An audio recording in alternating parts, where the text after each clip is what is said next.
ମୁଁ ସୁଜିତ ମୁଁ ସମସ୍ତଙ୍କୁ ସ୍ୱାଗତ କରୁଛି ଆଉ ଏକ ନୂତନ ଭିଡ଼ିଓ ସହ। ଭାରତରେ ଇଂରେଜ ଆର୍ଥିକ ନୀତି ଯାହାକି 1757ରୁ ଆରମ୍ଭ କରି ଅର୍ଥାତ୍ ପଲାସି ଯୁଦ୍ଧରୁ ଆରମ୍ଭ କରି ସ୍ୱାଧୀନତା ସଂଗ୍ରାମ ପର୍ଯ୍ୟନ୍ତ ପ୍ରଥମ ସ୍ୱାଧୀନତା ସଂଗ୍ରାମ ବା ମହାସଂଗ୍ରାମ ପର୍ଯ୍ୟନ୍ତ ଯେଉଁ ଇଂରେଜମାନଙ୍କର ଆର୍ଥିକ ନୀତି ଥିଲା, ରୟତବାରୀ, ମହଲବାରୀ, ଚିରସ୍ଥାୟୀ ତଥା ଡାକ ବ୍ୟବସ୍ଥା ହେଲା, ଅନେକ ଗୁଡ଼ିଏ ନୀତି ଗୁଡ଼ିକ ସେମାନେ ଆଲୋଚନା କରିଥିଲେ। ସେହି ନୀତି ଗୁଡ଼ିକ ସମ୍ପର୍କରେ ଆଲୋଚନା ପୂର୍ବକ ଆମେ ବହୁତ ଗୁଡ଼ିଏ ବୁକ୍ ଅଥରକୁ ଆଲୋଚନା କରିବା। ତ ତୁମମାନଙ୍କର ନିଶ୍ଚିତ ଭାବରେ ଏହି ଚାପ୍ଟରରୁ ତୁମମାନଙ୍କର 7 ମାର୍କର କ୍ୱେଶ୍ଚିନ୍ ଆସିଯାଉଛି। ତୁମମାନେ ଟିକେ ଧ୍ୟାନ ଦେବ। ତୁମମାନଙ୍କର 1 ମାର୍କର ଗୋଟେ ନିଶ୍ଚିତ ପଡ଼ିବ, 2 ମାର୍କର ଗୋଟେ ନିଶ୍ଚିତ ପଡ଼ିବ, 3 ମାର୍କର ଗୋଟେ ନିଶ୍ଚିତ ପଡ଼ିବ। ଆଉ ଏହା ଯଦି ନ ପଡ଼ୁଛି ନିଶ୍ଚିତ ଭାବରେ ଲଙ୍ଗ୍ କ୍ୱେଶ୍ଚିନ୍ଟେ ପଡ଼ିବ, ସର୍ଟ କ୍ୱେଶ୍ଚିନ୍ଟେ ନିଶ୍ଚିତ ଭାବରେ ତୁମମାନଙ୍କର ଏହି ଚାପ୍ଟରରୁ ପଡ଼ୁଛି ହେଲା। ଭାରତ ବହୁ ପ୍ରାଚୀନ କାଳରୁ ଏକ ବିତ୍ତଶାଳୀ ଦେଶ ରୂପେ ଖ୍ୟାତି ଅର୍ଜନ କରିଥିଲା। ଏହା କୃଷି, ଶିଳ୍ପ, ବାଣିଜ୍ୟ, ବ୍ୟବସାୟ ଉନ୍ନତ ମାନର ନଥିଲେ ମଧ୍ୟ ସୁବ୍ୟବସ୍ଥିତ ଆତ୍ମନିର୍ଭରଶୀଳ ଥିଲା। ଅର୍ଥାତ୍ ଭାରତ ବହୁ ପ୍ରାଚୀନ କାଳରୁ ଧନୀ ଥିଲା ଏବଂ ଖ୍ୟାତି ଅର୍ଜନ ଅର୍ଥାତ୍ ଫେମସ୍ ଥିଲା। ଯେପରି ଆମେ କହିପାରିବା ହରପ୍ପା ସଭ୍ୟତା ଆମେମାନେ ପଢ଼ିଛେ, ବୈଦିକ ସଭ୍ୟତା ପଢ଼ିଛେ, ସେ ସମୟରେ କେତେ ସେମାନେ ଉନ୍ନତ ଥିଲେ ତଥା କୃଷି, ଶିଳ୍ପ, ବାଣିଜ୍ୟ, ବ୍ୟବସାୟ ଉନ୍ନତ ମାନର ଥିଲା। ସେ ସମୟରେ ଉନ୍ନତ ମାନର ସେତେ ନଥିଲେ ମଧ୍ୟ ଆତ୍ମନିର୍ଭରଶୀଳ। ଅର୍ଥାତ୍ ଆମେ ହରପ୍ପା ସଭ୍ୟତାକୁ ଦେଖିବା, ସେମାନେ ବିଜନେସ୍ କରିଥିଲେ କାହା ସହ? ମେସୋପୋଟାମିଆ, ସୁମେରୀୟମାନଙ୍କ ସହ ବିଜନେସ୍ କରିଥିଲେ। ଭାରତୀୟମାନେ ସ୍ୱଭାବତଃ ମିତବ୍ୟୟ ଉପଭୋକ୍ତାବାଦ ବିରୋଧରେ ହେତୁ ସେମାନଙ୍କର ଆବଶ୍ୟକତା ଯଥେଷ୍ଟ ସୀମିତ। ତାଙ୍କର ଆବଶ୍ୟକତା କମ୍ ଥିଲା, ଯାହାଫଳରେ ସେମାନେ ବିଦେଶରୁ ଖୁବ୍ କମ୍ ପଦାର୍ଥ ଆମଦାନୀ କରୁଥିଲେ। ଯେହେତୁ ଆବଶ୍ୟକତା କମ୍ ଥିଲା, ସେମାନେ ସେଲ୍ଫ ଡିପେଣ୍ଡେଣ୍ଟ ହୋଇପାରିଥିଲେ। ତେଣୁ ସେମାନଙ୍କର କ'ଣ ହୋଇଥିଲା, ସେମାନେ ସେତେ ଆମଦାନୀ କରୁନଥିଲେ। ନିଜ ଦେଶର ଉତ୍ପାଦିତ ଦ୍ରବ୍ୟ ଉପରେ ସେମାନେ ବଞ୍ଚି ଯାଉଥିଲେ ବା ରପ୍ତାନି ଏବଂ ଅଧିକ ପରିମାଣରେ ରପ୍ତାନି କରି ଲାଭବାନ ହେଉଥିଲେ। କାଳକ୍ରମେ ବହୁ ବିଦେଶୀ ଅର୍ଥଲୋଭୀ କମ୍ପାନୀମାନେ କ'ଣ କଲେ, ଭାରତକୁ ପଦାର୍ପଣ କଲେ, ଯାହା ମଧ୍ୟରେ କି 1600ରେ ଗଢ଼ା ହୋଇଥିବା ଇଂରେଜ ଇଷ୍ଟ ଇଣ୍ଡିଆ କମ୍ପାନୀ। ତୁମମାନଙ୍କର ପ୍ରଶ୍ନ ଆସିଛି ଇଂରେଜ ଇଷ୍ଟ ଇଣ୍ଡିଆ କମ୍ପାନୀ କେବେ ଗଠିତ ହୋଇଥିଲା ବୋଲି? 1600 ମସିହାରେ ଇଂରେଜ ଇଷ୍ଟ ଇଣ୍ଡିଆ କମ୍ପାନୀ ଗଠିତ ହୋଇଥିଲା, ଯାହାକି କାହା ଦ୍ୱାରା? ନା ବ୍ରିଟେନ ରାଣୀ ପ୍ରଥମ ଏଲିଜାବେଥ ଠାରୁ ସନନ୍ଦ ପ୍ରାପ୍ତ ହୋଇ ଗଠିତ ହୋଇଥିଲା। ଏହା ଭାରତରେ ମୋଗଲ ଶାସନ କାଳରେ ବାଣିଜ୍ୟ କରିବାକୁ କାହା ପାଖକୁ ଆସିଥିଲେ ସେମାନେ? ନା ଜାହାଙ୍ଗୀରଙ୍କ ପାଖକୁ ଏହି ବିଜନେସ୍ କରିବା ପାଇଁ, ଗୋଟେ ଇଷ୍ଟ ଇଣ୍ଡିଆ କମ୍ପାନୀ ବିଜନେସ୍ କରିବା ପାଇଁ ତାଙ୍କଠାରୁ ପରମିସନ୍ ମାଗିବାକୁ ଆସିଥିଲେ ସେମାନେ, ଗୋଟେ ବାଣିଜ୍ୟ ଗୋଟା ସ୍ଥାପନ କରିବା ନିର୍ମିତ। କିନ୍ତୁ କ'ଣ ହେଇଛି, ସେମାନଙ୍କ ସମୟ ତ ଆରମ୍ଭ ହୋଇଗଲା। ତାପରେ ସମ୍ରାଟ ଔରଙ୍ଗଜେବଙ୍କ ମୃତ୍ୟୁ ପରେ ସେମାନେ ଶାସନ କଲେ, କିନ୍ତୁ ପରବର୍ତ୍ତୀ ସମୟରେ ଶାସକ ହେବା ପାଇଁ ଚେଷ୍ଟା କଲେ। ଯେହେତୁ ଦୁର୍ବଳ ହେଲେ ଔରଙ୍ଗଜେବଙ୍କ ପରେ, ସେହି ଦୁର୍ବଳତାର ସୁଯୋଗକୁ ନେଇ ପ୍ରାଦେଶିକ ଶାସନକର୍ତ୍ତାମାନେ କ'ଣ କଲେ, ସ୍ୱାଧୀନତା ଘୋଷଣା କରିଥିଲେ। ଏହି ଦୁର୍ବଳତାର ସୁଯୋଗ ନେଇ ଇଂରେଜମାନେ ଭାରତରେ ରାଜନୈତିକ ଶକ୍ତି ରୂପେ ପ୍ରତିଷ୍ଠିତ ହେବାକୁ ଚାହିଁଲେ। ସ୍ଥାନୀୟ ଶାସକମାନଙ୍କର ଦୁର୍ବଳତା ଅର୍ଥାତ୍ ସେ ସମୟରେ ସେତେ ଷ୍ଟ୍ରଙ୍ଗ ନଥିଲେ, ସେହି ଦୁର୍ବଳତା ତଥା ଆଭ୍ୟନ୍ତରୀଣ ବିବାଦରୁ ଲାଭ ଉଠାଇବା ପାଇଁ ଦକ୍ଷିଣାତ୍ୟ ବଙ୍ଗଳାରେ ଚେଷ୍ଟା କରି ସଫଳ ହୋଇଥିଲେ। ଅର୍ଥାତ୍ ସେ ସମୟରେ ସେତେ ଏକତା ନଥିଲା, ସେଥିପାଇଁ ମଧ୍ୟ ସେମାନେ ଜୟ କରିଗଲେ ବୋଲି ଆମେ କହିପାରିବା। 1757 ମସିହା ପଲାସି ଯୁଦ୍ଧକୁ ଭାରତର ଇଂରେଜ ଶକ୍ତିର ପ୍ରତିଷ୍ଠାର ବର୍ଷ ବୋଲି ମଧ୍ୟ କୁହାଯାଇପାରେ। ଅର୍ଥାତ୍ ସେ ସମୟରେ ସେମାନେ କ'ଣ କରିଥିଲେ, ପଲାସି ଯୁଦ୍ଧ କରିଥିଲେ, ଯାହାକି ସର୍ବପ୍ରଥମ ଥିଲା। ରବର୍ଟ କ୍ଲାଇଭ୍ ଏବଂ ସିରାଜୁଦ୍ଦୌଲାଙ୍କ ମଧ୍ୟରେ ହୋଇଥିଲା ଏହି 1757ର ଯୁଦ୍ଧ, ଯାହାକି ସିରାଜୁଦ୍ଦୌଲା କେଉଁଠାର ନବାବ ଥିଲେ? ନା ବଙ୍ଗ ବିହାର ଓଡ଼ିଶାର ନବାବ ଥିଲେ। ତାର ପରେ ପରେ କ'ଣ ହେଇଛି ନା 1764 ମସିହାରେ ବକ୍ସାରର ଯୁଦ୍ଧରେ ବଙ୍ଗଳାର ନବାବ କିଏ? ମୀର କାସିମ ଥିଲେ। ବଙ୍ଗଳାର ନବାବ କିଏ? ନା ମୀର କାସିମ। 1764 ମସିହାରେ ବକ୍ସାର ଯୁଦ୍ଧରେ ତଥା ଅଯୋଧ୍ୟାର ନବାବ ସୁଜାଉଦ୍ଦୌଲା ଏବଂ ମୋଗଲ ଶାସକ ଶାହ ଆଲମ ଦ୍ୱିତୀୟଙ୍କୁ ପରାସ୍ତ କରିଥିଲେ 1764ର ବକ୍ସାର ଯୁଦ୍ଧରେ। କିଏ? Thomas Munro. ବଙ୍ଗଳାର ନବାବ ମୀର କାସିମ, ଅଯୋଧ୍ୟାର ନବାବ ସୁଜାଉଦ୍ଦୌଲା, ମୋଗଲର ଶାସକ ଶାହ ଆଲମ, ଏହି 3 ଜଣଙ୍କୁ ପରାସ୍ତ କରି ସାର୍ ଥମାସ ମୁନରୋ 1764ରେ ଦ୍ୱିତୀୟ କୁ ପରାସ୍ତ କରି 1765 ଆଲାହାବାଦ ଚୁକ୍ତି ହେଇଥିଲା। ତମମାନଙ୍କର ପ୍ରଶ୍ନ ଆସେ ଆଲାହାବାଦ ଚୁକ୍ତି କେବେ ହେଇଥିଲା? ନା 1765 ଆଲାହାବାଦ ଚୁକ୍ତି ହେଇଥିଲା। 1765 କ'ଣ ହେଲା? ଆଲାହାବାଦ ଚୁକ୍ତି ହୋଇ ବଙ୍ଗ ବିହାର ଓଡ଼ିଶାରେ ଦେୱାନୀ ଅର୍ଥାତ୍ ତାଙ୍କର ଆଦାୟ କରିବାର କ୍ଷମତା ବୃଦ୍ଧି ପାଇଲା। 1757ରୁ 1857 ମସିହା ମଧ୍ୟରେ ଇଂରେଜମାନେ ଭାରତର ପ୍ରଶାସନିକ ବ୍ୟବସ୍ଥାରେ ବାରମ୍ବାର ପରିବର୍ତ୍ତନ କରିଥିଲେ ମଧ୍ୟ ସେମାନଙ୍କର ଉଦ୍ଦେଶ୍ୟ ଅପରିବର୍ତ୍ତିତ ରହିଥିଲା। ବହୁତ ଗୁଡ଼ିଏ ଚେଞ୍ଜେସ୍ କରିଥିଲେ, ତଥାପି ମଧ୍ୟ ତାଙ୍କର ଉଦ୍ଦେଶ୍ୟ ଚେଞ୍ଜ ହୋଇନଥିଲା। ଦୀର୍ଘ 100 ବର୍ଷ ଏହି ଶାସନ କାଳ ମଧ୍ୟରେ କମ୍ପାନୀ ମୁଖ୍ୟ ଉଦ୍ଦେଶ୍ୟ ଥିଲା କୌଣସି ପ୍ରକାରେ କମ୍ପାନୀର ଲାଭାଂଶରେ ବୃଦ୍ଧି କରିବା ପାଇଁ ଏକଚାଟିଆ ବାଣିଜ୍ୟିକ ଅଧିକାର ପ୍ରାପ୍ତ କରିବା, ଅର୍ଥାତ୍ ମୋନୋପୋଲି ସୃଷ୍ଟି କରିବା। ଏକାକୀ ହିଁ ସେ ବିଜନେସ୍ କରିବ। ଭୂ ରାଜସ୍ୱ ଆଦାୟର ପରିମାଣ ବୃଦ୍ଧି କରିବା, ଟ୍ୟାକ୍ସକୁ ବୃଦ୍ଧି କରିବା, ରେଭେନ୍ୟୁ ଟ୍ୟାକ୍ସକୁ। ଭାରତରେ ନୂଆ ନୂଆ ଅଞ୍ଚଳ ଅଧିକାର କରି କମ୍ପାନୀ ଆୟ ବଢ଼ିବା, ନୂଆ ନୂଆ ଅଞ୍ଚଳକୁ ଅଧିକାର କରିବ, ନୂଆ ନୂଆ ଜାଗାକୁ ଅଧିକାର କରିବ ଏବଂ ସେ କମ୍ପାନୀର ଇନକମ୍କୁ ବୃଦ୍ଧି କରିବ। ଭାରତରେ ଧୀରେ ଧୀରେ ବ୍ୟବସ୍ଥା ଗ୍ରହଣ କରି ସେମାନଙ୍କର ଶାସନ ଦୃଢ଼ରୁ ଦୃଢ଼ତର ହେବାକୁ ଲାଗିଲା। ନିର୍ବିବାଦରେ ଆମେ ଦେଖିବାକୁ ପାଇବା ଯେ ଭାରତରେ ବାଣିଜ୍ୟ ଓ ତାହାଦ୍ୱାରା ଆର୍ଥିକ ଶୋଷଣ ଚଳାଇ ରଖିବା ପାଇଁ ଆଇନ ଶୃଙ୍ଖଳା ତଥା ସାରା ଦେଶର ପ୍ରଶାସନିକ ବ୍ୟବସ୍ଥା ଭିତ୍ତି ନିର୍ମାଣ ବିକାଶ ଉପରେ ଗୁରୁତ୍ୱ ଦେଉଥିଲା। କୌଣସି ବିରୋଧ ବିନା କମ୍ପାନୀର ଆର୍ଥିକ ଶୋଷଣ ବାଣିଜ୍ୟ ଲାଭ ହେବା ସମ୍ଭବ ନଥିଲା। ତାପରେ ଆସିଲା ବାଣିଜ୍ୟିକ ନୀତି। ସେମାନେ କେତେଗୁଡ଼ିଏ ବାଣିଜ୍ୟିକ ନୀତି କରିଥିଲେ। ଆମେ ଏଠାରେ ଇନଡାଇରେକ୍ଟଲି କହିବା ସର୍ବପ୍ରଥମେ ଭାସ୍କୋ ଡା ଗାମା ଆସିଲେ 1498ରେ ଭାରତକୁ ଆବିଷ୍କାର କଲେ କାଲିକଟକୁ। ଜାମୋରିନ୍ ରାଜା ଥିଲେ ପର୍ତ୍ତୁଗାଲ, ଓଲନ୍ଦାଜ, ଫରାସୀ। ଇଂରେଜମାନେ ଏହିପରି ଭାବରେ ସେମାନେ ଆସିଥିଲେ। 1600ରୁ 1757 ମଧ୍ୟରେ ସଂଗଠନ ରୂପେ କାମ କରିଥିଲେ। ପରବର୍ତ୍ତୀ ସମୟରେ କମ୍ ଦାମରେ କିଣୁଥିଲେ, ବେଶୀ ଦାମରେ ବିକୁଥିଲେ ଏବଂ ଏଥିରୁ କମ୍ ଦାମ ନେଇ ସେଠି ବେଶୀ ଦାମରେ ମଧ୍ୟ ବିକୁଥିଲେ ଏବଂ ଏଠାରୁ କଞ୍ଚାମାଲ କମ୍ ଦାମରେ ନେଇକି ସେଥିରେ ଉତ୍ପାଦିତ କରୁଥିଲେ ଏବଂ ଏଠାକୁ ଆଣୁଥିଲେ ବିନା ଟ୍ୟାକ୍ସରେ ଏବଂ ଏଠାରେ ବହୁତ ଦାମରେ ବିକ୍ରି କରୁଥିଲେ। ବ୍ରିଟେନ ଲୋକମାନେ ମୋଟା ପୋଷମ ବସ୍ତ୍ର ବଦଳରେ ହାଲୁକା ସୂତା ବସ୍ତ୍ରକୁ ପସନ୍ଦ କରୁଥିଲେ, ଯାହାର ଫଳରେ ବ୍ରିଟେନରେ ଭାରତୀୟ ସାମଗ୍ରୀର ବୃଦ୍ଧି ହେଲା। 1720 ମସିହା ବେଳକୁ ରଙ୍ଗୀନ ତଥା ଛାପା ସୂତା ବସ୍ତ୍ର ବ୍ୟବହାର ଉପରେ ନିଷେଧାଜ୍ଞା ଜାରି ହୋଇଗଲା, ଯାହା ଫଳସ୍ୱରୂପ ସାଦା ବସ୍ତ୍ରର ଆମଦାନୀ ଉପରେ ଭାରି ମାସୁଲର ଆଦାୟ କରାଗଲା। 1760 ମସିହାରେ ଜଣେ ମହିଳାଙ୍କୁ ବିଦେଶୀ ରୁମାଲ ରଖିବା ଅଭିଯୋଗରେ କ'ଣ ହେଇଥିଲା? 200 ପାଉଣ୍ଡ ଟଙ୍କା ଦେବାକୁ ପଡ଼ିଥିଲା, ଯାହା ଫଳ ସ୍ୱରୂପ ଏହା ଧୀରେ ଧୀରେ ହ୍ରାସ ହେବାରେ ଲାଗିଲା ଭାରତୀୟ ଦ୍ରବ୍ୟର ଚାହିଦା। 1757 ମସିହାରେ କ'ଣ ହେଇଥିଲା? ପଳାସୀ ଯୁଦ୍ଧ ହେଇଥିଲା। 1764ରେ ବକ୍ସାର ଯୁଦ୍ଧ ହେଇଥିଲା। ତମାନଙ୍କର କ୍ୱେଶ୍ଚିନ୍ ସର୍ଟ ଟାଇପ୍ ଆସିଯାଉଛି। 1757ରେ କ'ଣ ହେଇଥିଲା? 1764ରେ କ'ଣ ହେଇଥିଲା? ଏହା ହେବା ପରେ ଅର୍ଥନୈତିକ କ୍ଷେତ୍ରରେ ଇଂରେଜମାନେ ମୋନୋପୋଲି ସୃଷ୍ଟି କଲେ ବା ଏକଚାଟିଆ ଅଧିକାର ସାବ୍ୟସ୍ତ କଲେ ତଥା କମ୍ପାନୀ ଓ ତା'ର ବାଣିଜ୍ୟକୁ ବୃଦ୍ଧି କରିବା ପାଇଁ ତା'ର ରାଜନୈତିକ କ୍ଷମତାକୁ ବ୍ୟବହାର କଲା। କମ୍ପାନୀ ତା'ର ବିଜନେସ୍କୁ ବୃଦ୍ଧି କରିବା ପାଇଁ, ସ୍ପ୍ରେଡ୍ କରିବା ପାଇଁ, ବହୁ ଅଞ୍ଚଳରେ ବିସ୍ତାର କରିବା ପାଇଁ କ'ଣ କଲା? ସେ ତା'ର ରାଜନୈତିକ ପାୱାରକୁ ବ୍ୟବହାର କରିବାକୁ ଲାଗିଲା।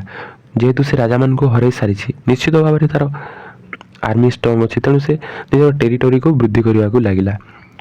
ଭାରତୀୟ ସାମ୍ରାଜ୍ୟ ରପ୍ତାନି ପାଇଁ ଆବଶ୍ୟକ ପୁଞ୍ଜିବଙ୍ଗରେ ଆଦାୟ ହେଉଥିବା ରାଜସ୍ୱରୁ ବିନିଯୋଗ କଲା।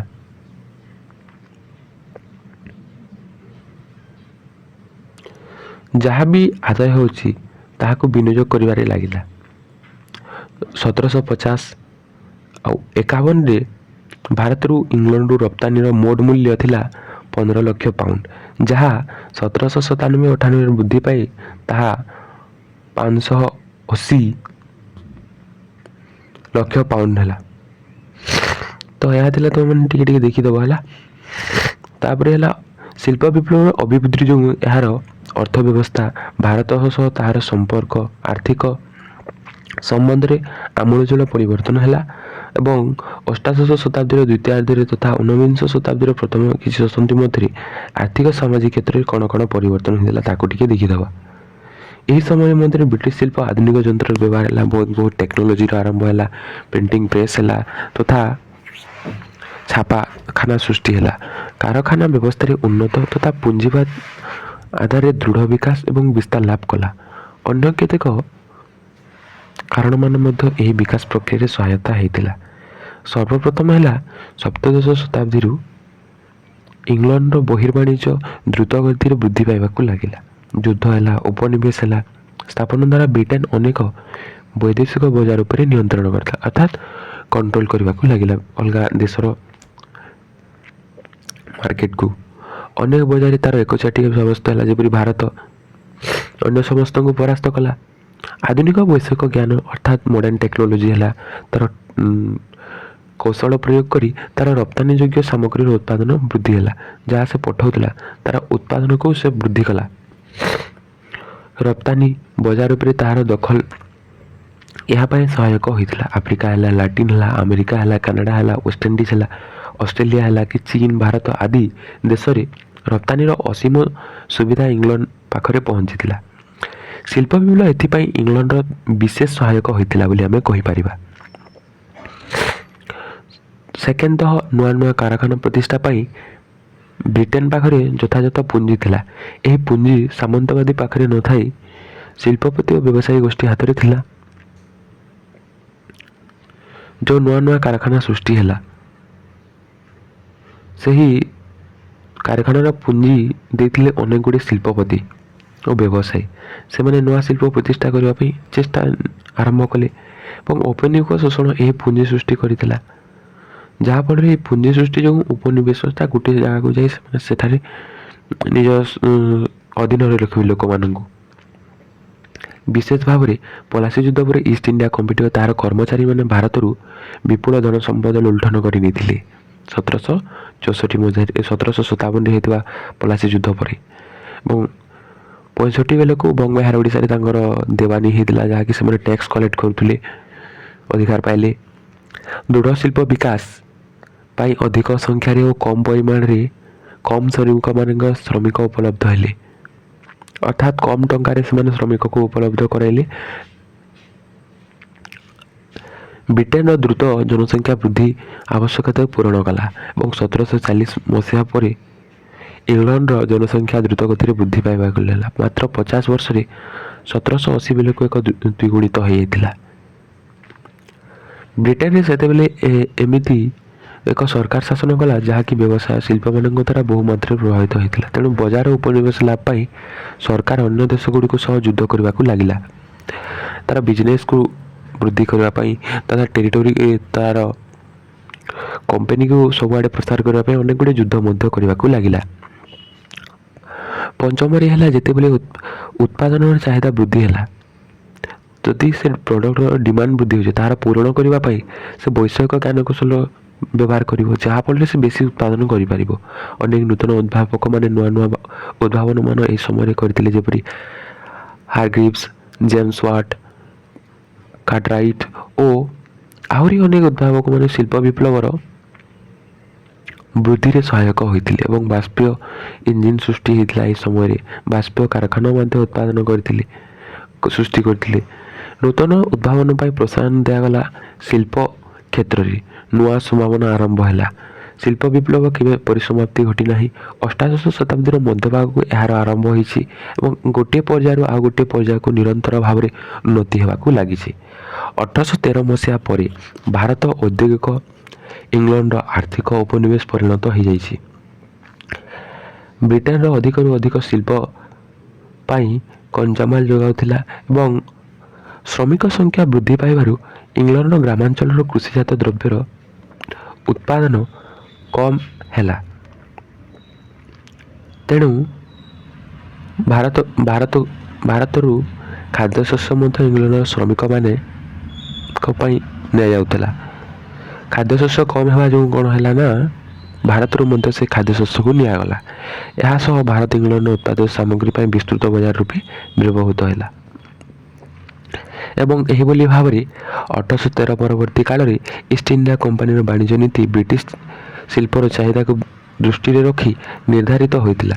ଏହାର ମୁଖ୍ୟ ଉଦ୍ଦେଶ୍ୟ ଥିଲା ଭାରତ ବ୍ରିଟିଶ ଶିଳ୍ପର କ୍ରମବର୍ଦ୍ଧିଷ୍ଣୁ କଞ୍ଚାମାଲ ଯୋଗାଣକାରୀ ଉପନିବେଶ ହେବ ଓ ବ୍ରିଟିଶ କାରଖାନା ପ୍ରସ୍ତୁତ ସାମଗ୍ରୀ ଏକ ଗ୍ରାହକ ପୃଷ୍ଠ ବଜାର ଭାବରେ ରୂପାନ୍ତରିତ ହେବ। ତାପରେ ଆସିଲା କୃଷିର ବ୍ୟବସାୟୀକରଣ, କମର୍ସିଆଲ ଯାହାକୁ କହୁଛି। ବାଣିଜ୍ୟ ନୀତିର ଅନ୍ୟ ଏକ ପ୍ରଭାବ ଥିଲା କୃଷିର ବ୍ୟବସାୟୀକରଣ। ଶିଳ୍ପଜାତ ସାମଗ୍ରୀ ଉତ୍ପାଦନ ନିମନ୍ତେ କଞ୍ଚାମାଲ ନିହାତି ଦରକାର। ଯଦି ସେମାନେ ଶିଳ୍ପଜାତ ସାମଗ୍ରୀ ତିଆରି କରିବେ, ଧରାଯାଉ ସେମାନେ କ'ଣ କରିବେ ନା ବସ୍ତ୍ର ତିଆରି କରିବେ, ସେଥିପାଇଁ ସେମାନଙ୍କୁ ନିଶ୍ଚିତ ଭାବରେ ମେଟେରିଆଲ୍ ଦରକାର। ତ ସେମାନେ ଯଦି ଜୁସ୍ ବନାଉଛନ୍ତି, ସପୋଜ୍ ଧରାଯାଉ ଆମ୍ବ ଜୁସ୍ ହେଲା, ସେମାନଙ୍କ ପାଇଁ କଞ୍ଚାମାଲ ର ମେଟେରିଆଲ୍ ହେଲା ଆମ୍ବ, ତାହା ଆବଶ୍ୟକ। ଠିକ୍ ସେହିଭଳି କୃଷିଜାତ ଫସଲ ମଧ୍ୟରେ ବ୍ରିଟିଶ ସରକାର ଅର୍ଥକାରୀ ଫସଲ ଉପରେ ଅଧିକ ଗୁରୁତ୍ୱ ଦେଲେ, ଯେପରି ନୀଳ ଚାଷ ହୋଇଗଲା, ଚାହା, ଝୋଟ, ଅଫିମ, ନୀଳ, ଚିନାବାଦାମ ଏହିସବୁ ଉପରେ ଗୁରୁତ୍ୱ ଦେଲେ। ଏପରି ଅଫିମକୁ ବିକ୍ରି କରିବା ପାଇଁ ବ୍ରିଟେନ ଚୀନ ସହ ଗୋଟିଏ ଦୁଇଥର ଯୁଦ୍ଧ କରିଯାଇଛି, ଯାହାକୁ ପ୍ରଥମ ଅଫିମ ଯୁଦ୍ଧ, ଦ୍ୱିତୀୟ ଅଫିମ ଯୁଦ୍ଧ ବୋଲି ମଧ୍ୟ କୁହାଯାଏ ଏବଂ 1840-42 ମସିହା 1856-58 ମସିହା ବେଳେ ସଂଗଠିତ ହୋଇଥିଲା। ଏହି କୃଷିର ବ୍ୟବସାୟୀକରଣ ଦ୍ୱାରା ମରୁଡ଼ି ସମୟରେ ଧାନ, ଗହମ, ଯବ, ବାଜରା, ମାଣ୍ଡିଆ, କୋଳଥ ଆଦି ଖାଦ୍ୟଶସ୍ୟ ଉତ୍ପାଦନ ନଥିବାରୁ ଦରିଦ୍ର ଶ୍ରେଣୀର ଲୋକମାନେ ଖାଦ୍ୟ ଅଭାବରେ ବହୁ ସଂଖ୍ୟାରେ ମୃତ୍ୟୁ ମୁଖରେ ପଡ଼ୁଥିଲେ। ଅନାହାର ମୃତ୍ୟୁକୁ ଲୋକମାନଙ୍କୁ ରକ୍ଷା କରିବା ପାଇଁ ସରକାରଙ୍କ କୌଣସି ଯୋଜନା ନଥିଲା। ଅନାହାରରେ ଯେଉଁ ଲୋକମାନେ ମରୁଥିଲେ ତାଙ୍କୁ ଯଦି ରକ୍ଷା କରିବା ପାଇଁ ସରକାରଙ୍କର କୌଣସି ନୀତି ନିୟମ ବା ଯୋଜନା ବା ସ୍କିମ୍ ଗୁଡ଼ିକ ନଥିଲା। ଅର୍ଥକାରୀ ଫସଲକୁ ଭାରତୀୟ ଚାଷୀମାନଙ୍କ ଦ୍ୱାରା ସ୍ୱଳ୍ପ ଖର୍ଚ୍ଚରେ ଉତ୍ପନ୍ନ କରି ୟୁରୋପ ଓ ଆମେରିକା ବଜାରରେ ଚଢ଼ା ଦରରେ ବିକ୍ରି କରୁଥିଲେ। ତ ଭାରତୀୟ ଚାଷୀମାନଙ୍କ ଦ୍ୱାରା କମ୍ ଟଙ୍କାରେ ଯେଉଁ ଉତ୍ପାଦନ କରାଉଥିଲେ ଏବଂ ତାହା ଆମେରିକା କିମ୍ବା ୟୁରୋପରେ କ'ଣ କରୁଥିଲେ, ଏମାନେ ବେଶୀ ଟଙ୍କାରେ ବିକ୍ରି କରି ବହୁତ ଲାଭବାନ ହେଉଥିଲେ। କିନ୍ତୁ ଭାରତୀୟ ଚାଷୀମାନଙ୍କର ଅବସ୍ଥା ଶୋଚନୀୟ ହୋଇପଡ଼ିଥିଲା। ତାପରେ ଆସିଲା ବିତ୍ତ ନିଷ୍କାସନ ବା ସମ୍ପଦର ପ୍ରବାହ, ଅର୍ଥାତ୍ ଏଠାରୁ ସବୁ ଜିନିଷ ନେଇକି ସେମାନେ ସେଠାରେ ତାଙ୍କ ଦେଶକୁ ନେଇଯାଉଥିଲେ। ଯାହା ଟଙ୍କା ପଇସା ହେଲା ସବୁକିଛି ବିତ୍ତ ବା ଧନକୁ ସେମାନେ ନିଷ୍କାସନ କରିକି ନେଇଯାଉଥିଲେ ବା ସମ୍ପଦର ପ୍ରବାହ ବୋଲି ଆମେ କହିପାରିବା। ଭାରତରୁ ଇଂଲଣ୍ଡକୁ ଅବିରତ ଭାବରେ କଣ୍ଟିନ୍ୟୁଅସଲି ବିତ୍ତ ପ୍ରବାହ ଫଳରେ ଭାରତର ଯେଉଁ ବିପ୍ଳବ ପରିମାଣରେ ଆର୍ଥିକ, ବାଣିଜ୍ୟିକ, ବ୍ୟବସାୟିକ ଲାଭରୁ ବଞ୍ଚିତ ହେଲା, ସେହି ପ୍ରକ୍ରିୟାକୁ ଭାରତର ଜାତୀୟ ନେତୃବୃନ୍ଦ, ଅର୍ଥନୀତିଜ୍ଞମାନେ ମଧ୍ୟ ଭାରତର ବିତ୍ତ ନିଷ୍କାସନ ବୋଲି ମଧ୍ୟ କହିଥିଲେ। ଅନେକ ଗୁଡ଼ିଏ ନୀତି, ବାଣିଜ୍ୟିକ ନୀତି ଅନୁସାରେ ଗୋଟିଏ ଦେଶରୁ ଅନ୍ୟ ଦେଶକୁ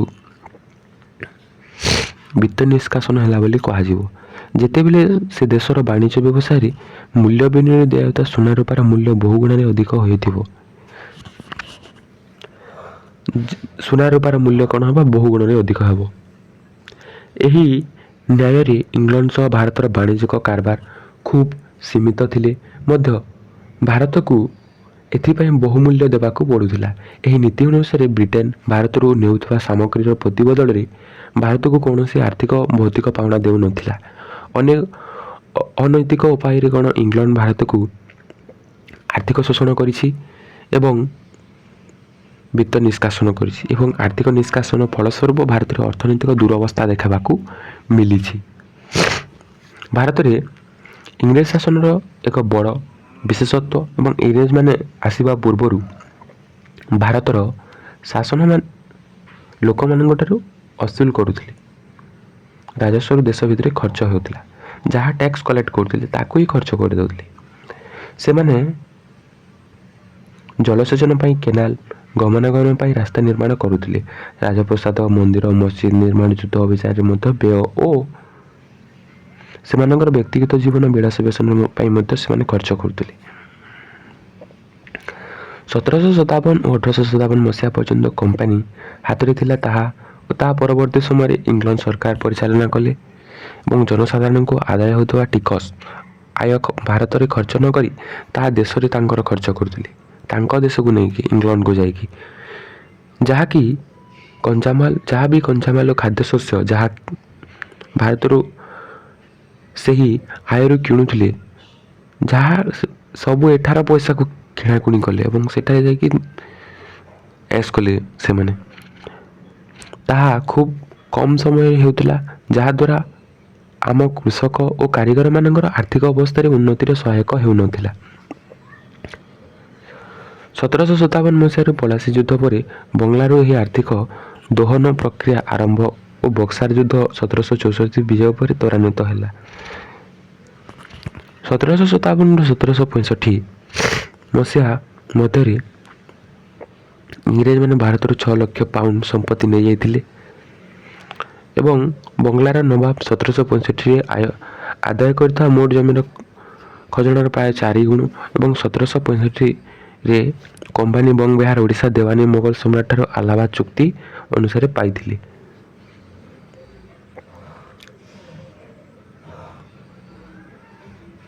ତାପରେ ଆସିଲା ବିତ୍ତ ନିଷ୍କାସନର ଆର୍ଥିକ ପ୍ରଭାବ। ତୁମମାନଙ୍କର 2ଟି କ୍ୱେଶ୍ଚିନ୍ ଆସୁଛି ଏହି ବୁକ୍ ଅଥରରୁ।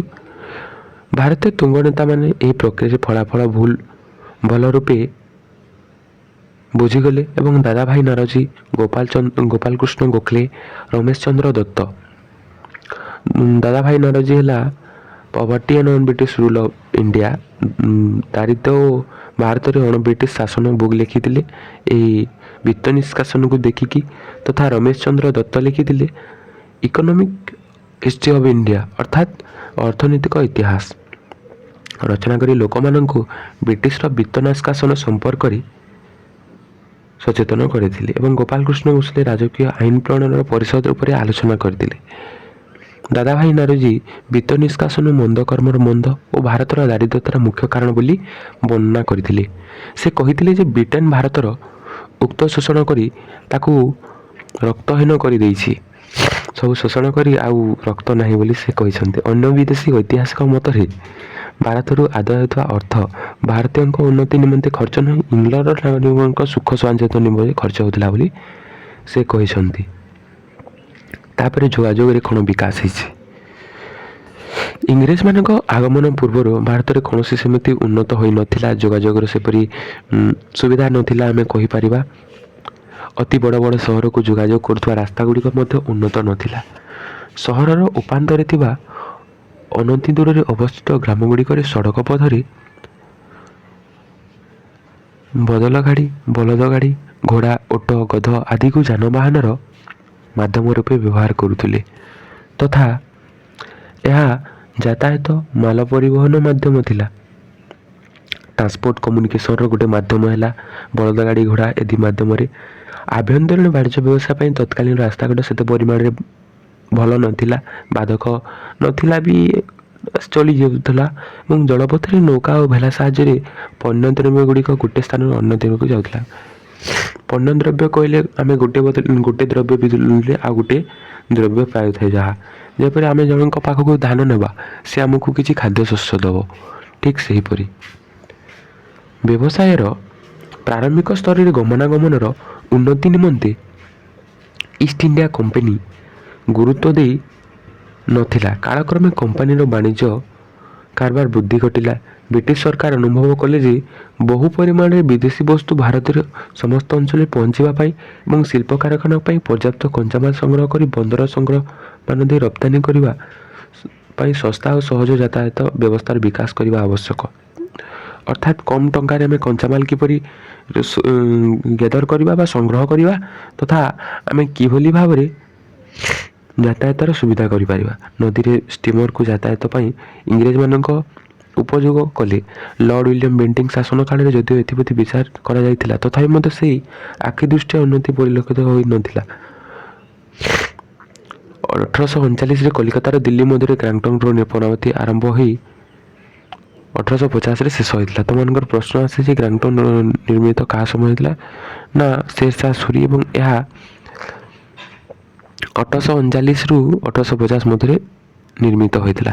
ଦେଶର ପ୍ରମୁଖ ସହର, ବନ୍ଦର ଓ ବଜାରଗୁଡ଼ିକ ମଧ୍ୟରେ ସ୍ଥଳପଥର ଯାତାୟାତ ସୁବିଧା ପାଇଁ ବିଶେଷ ଉଦ୍ୟମ ଆରମ୍ଭ ହୋଇଥିଲା। ଏହାପରେ ରେଲପଥର ବିକାଶ ହେଲା, ଯାହାକୁ ଗମନାଗମନ ଦିଗରେ ପ୍ରକୃତ ବିକାଶ ପାଇଁ ଅଭିହିତ କରାଗଲା। ଲର୍ଡ ଡେଲହାଉସିଙ୍କ ସମୟରେ ରେଳ ଯୋଗାଯୋଗ ବ୍ୟବସ୍ଥା ଆରମ୍ଭ ହେଲା, ଡାକ ବ୍ୟବସ୍ଥା ଆରମ୍ଭ ହେଲା, ନୂତନ ଟେଲିଗ୍ରାଫର ହେଲା, ନୂତନ ରାସ୍ତା ନିର୍ମାଣ, ପୁରାତନ ରାସ୍ତାର ପୁନରୁଦ୍ଧାର କରିଲେ। ସେ ପୂର୍ତ୍ତ ବିଭାଗ PWD ଡିପାର୍ଟମେଣ୍ଟ ଆରମ୍ଭ କରିଥିଲେ। ବର୍ତ୍ତମାନ ଆମେ ଯେଉଁ ଦେଖୁଛେ PWD ଡିପାର୍ଟମେଣ୍ଟ।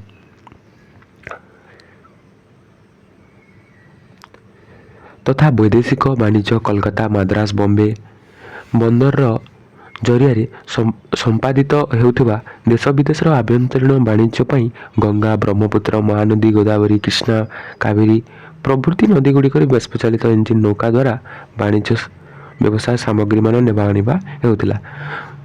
ବହୁତ ଗୁଡ଼ିଏ ପଥ ନଦୀ ଆଦିକୁ ଦେଇ ସହରକୁ ଦେଇ ସାମଗ୍ରୀମାନ ଗୋଟେ ସ୍ଥାନରୁ ଅନ୍ୟ ସ୍ଥାନକୁ ଯାଉଥିଲା।